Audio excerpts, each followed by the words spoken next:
Hey everybody, and welcome back to Joel Faust Reviews. Sorry I've been away for a while, but I had some things I needed to do, and I was just getting started with this channel, so I had to take care of some things, but now I'm back. I should be putting up videos every week talking about my favorite shows, so anybody that wants to watch and subscribe, comment, please go ahead and do so, and I hope you're all having a good day today. But I just wanted to put my 2 cents in regards to the latest episode of The Flash called Out of Time. I'm putting this video up probably right at the beginning of the week here, so we're getting ready to have a new episode on Tuesday, but I wanted to go ahead and comment on it anyway because the episode was so great, and this is the first chance I had to really respond to it. So the first thing I wanted to talk about is, number one, we get to obviously finally see or find out who Dr. Wells really is, and all of us Flash fans out there, we were all kind of deceived because we kind of all wanted to believe he was Hunter Zolomon, because ever since the show started, he's shown such an interest in helping the Flash, what we thought was to become a better hero. Well, and that's exactly what Hunter Zolomon would want to do, because he wants to help, even though he's twisted in the head. He thinks he's doing good by helping the Flash and other heroes become better heroes by actually causing tragedy in their lives. So, I think that the writers knew that the Flash fans were kind of wondering which Reverse Flash it was going to be. So I think that they were clever and made us think that maybe he was Hunter Zolomon because of how nice he was to Barry and how he was. It seemed like he was so interested in helping him get better. But it turns out he's Eobard Thawne, and he's only helping him to get faster, not necessarily to become a better hero. He just wants him to be faster because apparently he's not as fast as the Reverse Flash is right now. He's way faster than Barry, at least. But as fast as he is, he's still not fast enough for some reason to get back in time, I'm kind of confused about that, because he seemed like he was so much faster than Barry. You wouldn't think he's having a problem, but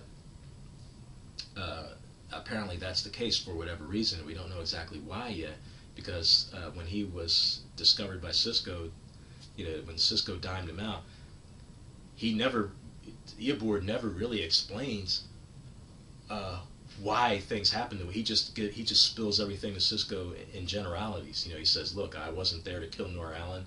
I was there to kill Barry." And then Cisco's like, "Well, why did you do that? You're friends." He's like, "No, I'm trying to help you get faster because I'm stuck here. I've been stuck here for 15 years, and I can't get back to my time." And he's explaining to him. He's like, "That night that you were there with the Reverse Flash, there was two of you." And he's like, "Oh yeah," and he shows him that you can move so fast back and forth that it looks like there's two. But that still doesn't explain to me how in the heck, because it seemed to be Cisco was playing back a recording. He was actually rewinding it and playing it, so it looks like Eobard actually recorded himself wearing a suit. He's probably using some 25th century technology to make a hologram of himself, and he basically acted everything out first as a Reverse Flash, and then that night when he was making everybody believe that they trapped him in that containment field, he went out there in his wheelchair and just inserted himself into the performance and played along with it. At least that's what I think happened. And then he just needs to be fast enough to keep up with the recording of himself. So, but I don't know how in the heck he did it, because it looked like in some of those scenes in that episode that he was actually, he looked like he was kind of horizontal in the air, like the Reverse Flash was picking him up like a rag doll, and so I don't know how he was able to move his body like that. It really, I guess for the purposes of television, they don't need to get that deep into it, I guess. But for right now, all we know is that it wasn't two Reverse Flashes. It was really just him, and he was just able to move so fast that it looked like there was two people, combined with the fact that there was obviously a recording of himself wearing the yellow suit. So yeah, I guess he was just able to keep up with it and go along with the performance. But they don't explain it that much. He only gives Cisco little bits and pieces of information to satisfy his curiosity, but he never actually really explains to him why there's bitterness between him and Barry. Why he never answers that. He just says he's stuck in time, but he doesn't say why. He doesn't say where the rivalry comes from, or why he wanted to kill Barry at all. So we still are at the mercy of the writers, and we don't know what direction, what exact origin story they're going to have for the Reverse Flash 100%. If you go by the comics, Eobard Thawne is genetically engineered, and that's why he's so intelligent. And that makes sense, because I kind of, even though I kind of thought it could be Hunter Zolomon, I knew Hunter Zolomon wasn't a genius like that. So I in the back of my mind, I knew it could easily be Eobard Thawne. I just didn't know why he would act so polite and act like he's so concerned for Barry and wanting to help him. But now we know why finally, and it makes sense. So the way that they did that was clever. But at the end of the day, Eobard is supposed to be this genetically engineered person that's, his parents engineered him to look a certain way, and he was really smart, but he still, even with his genetic perfection, he was socially challenged. He had trouble with his younger brother, trying to watch over him and he had trouble with responsibilities. He was easily distracted. He was, challenged with, being able to interact with people, and it caused him to act out in violent ways. And then, according to what age we're looking at in the comics, like if it's the Silver Age and the more recent version of the comics, there's some big differences in how his character develops. So it's hard to say exactly what direction they're going to take with Eobard Thawne here. So I guess we're just going to have to wait and see. There's not enough information to really guess exactly what's going on 100%. But I do have a question about the previous episode, The Nuclear Man, where Cisco and explains to Joe that he had tested the blood, that when Cisco and Joe went to their old house where Barry's mother was killed, they discovered there was blood there on the wall, and they said that Cisco actually tested some of it. Some of it turned out to be from the future Barry as an adult, and the other sample was unknown. It didn't match Wells or Eobard Thawne. So, it's making me wonder, was Hunter Zolomon actually there? Because Hunter Zolomon would probably want to kill Barry's mom, because in Hunter Zolomon's mind, he thinks that heroes get better when they experience their own personal tragedy. So that's exactly like something Hunter Zolomon would want to do. So, is that unknown blood actually a sample of his? Or is it who else could it be? I don't know. I mean, if anyone has any ideas, please put it in the comments and let me know. But I don't know who that missing blood belongs to. That's another thing I really want to find out. Also, another thing though about this particular episode, Out of Time, Iris finally admits her feelings for Barry are the same. He's forced to basically turn into the Flash right there in front of her when he's trying to save Joe and pretty much the city from this huge tidal wave. He gets so into it that he's pumping himself up, and he ends up breaking the time barrier, and he goes back in time to 10 o'clock that morning again. So, what happened, the way that we know that is because at the beginning of the show, you see him heading to the morgue where there's silent alarms going off, where the coroner, gets killed, or whoever it is, he ends up getting killed, and Barrett's on his way to investigate that, and he looks over to the right and sees himself on his right side. So when we get to the end of the show, Barry's sitting there running up and down the coastline trying to, build up this wall of air to stop the wave, and he goes so fast he actually rips through time, and now he's on the right side, and he looks to his left and sees himself from 10 o'clock in the morning. And then what happens is they both meet up, and it cancels everything out, so he ends up basically appearing right there at 10 o'clock in the morning again, and he's seeing all the same things that he saw before, with the lady trying to get the cab, saying she's going to be late, and he's like, oh boy. So now, after all the events that happened, we saw, Iris, kissing Barry, admitting that she loves him. We find out about Dr. Wells being Eobard Thawne. Oh, and also I forgot to mention that Eobard Thawne straight up kills Cisco, and he does it in the classic Eobard Thawne way. He vibrates, he vibrates his hand, and he like Eobard Thawne likes to vibrate his hand because he can move so fast. He can actually move through matter. He can run through walls and stuff. So he vibrates his hand and goes right into Cisco's chest to stop his heart. And then, but he also does it. He can also go into he can probably go anywhere he wants to in your body, but he likes to go either into your brain or right into your chest, to quickly, kill someone.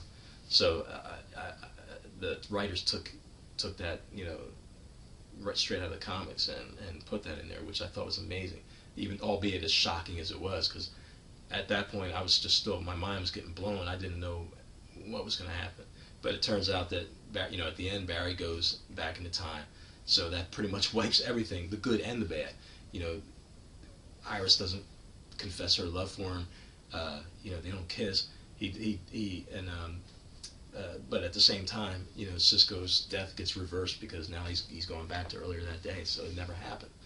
So the problem now is, what is he going to do? When we look at the teasers for the upcoming episode, it almost looks like Barry starts abusing that power, because there's little clips that they're showing um, of Wells is still in the wheelchair again, and he's telling Barry that whatever crisis he thinks he averted, time's going to find a way to replace it. Like there's still something bad is always going to happen no matter what. And so it's given me the impression that Barry starts like going back in time at least a handful of times, trying to fix other problems, and he ends up screwing things up. So that's what I think is going to happen anyway. But besides that, just going back in time can cause ripples, kind of like when you break the sound barrier, there's a sonic boom. Well, in breaking the time barrier can cause a time boom, and it can cause ripples that can slightly alter things just enough to where, maybe instead of waking up on time for work that day, maybe your alarm doesn't go off, or maybe some little thing happens to change the entire course of your life. So just from a little shift. So it's hard. I don't know if they're gonna, if they don't put that into it the next episode, they may end up doing that down the road. But either way, one thing's for sure is that Barry ends up screwing stuff up either directly or indirectly by messing with time. And we have to wait for the next episode on Tuesday to see exactly what happens.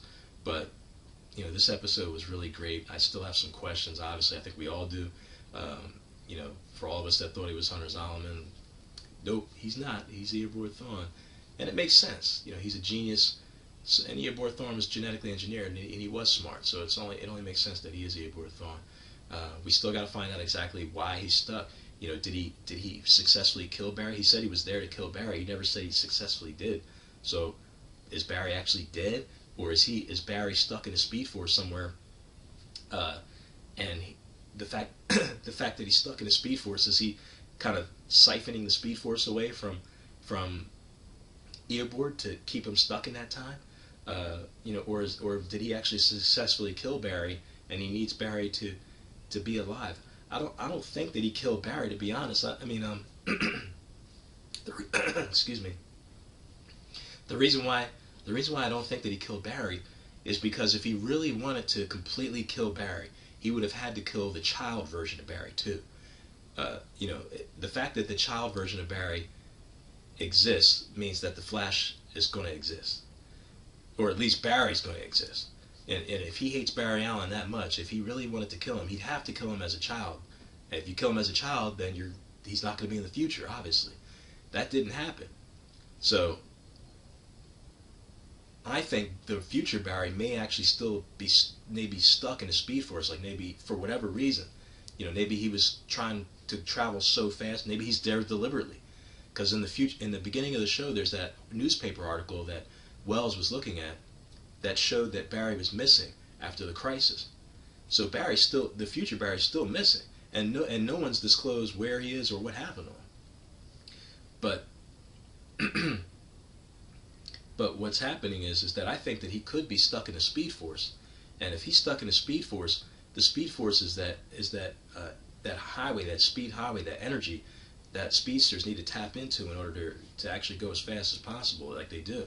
And if Barry's stuck in there somehow, he could be, tapping into that energy too much and preventing Eobard Thawne from using it, to its full capacity, so that he can go back to the future. And that's what I think. I think if he really wanted to kill Barry, he would have had to kill him as a boy. So, what do you think? Would you agree with that, or is there some scenario that I'm missing or something like that? Let me know. And but other than that, the only other questions I have are, who was that missing? Where's that missing blood, that unknown blood sample? Who's that belong to? Is it Hunter Zolomon that was there that night as well, or somebody else? And obviously, where do we go from here?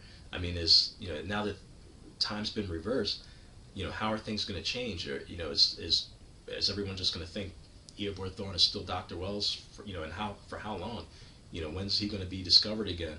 And when he is discovered, is he going to just leave and someone else is going to take over Star Labs, or what? There's so many questions, so many things that could happen. And fortunately, the show's good enough where I really can't wait to see it every week. So I take my hat off to the writers, and I think they're doing a great job. And this show's really my favorite show on TV right now. I still like The Arrow too, and I'm going to talk about that in another video. But let me know what you think in the comments. If you want to subscribe. Please be patient. I'm going to soup everything up with the music and put the backgrounds in and all that. I got all the equipment. I just been so busy, with other things, and I just, have to get everything set up, and there's a lot of editing that has to be done, so it's going to take forever. But, I'm going to try and make the channel as like a lot more professional and as good as possible and entertaining as possible. It's at least to the best of my ability.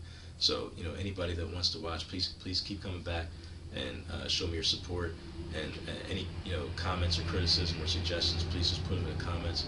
And I'll see you next time. All right, have a good day.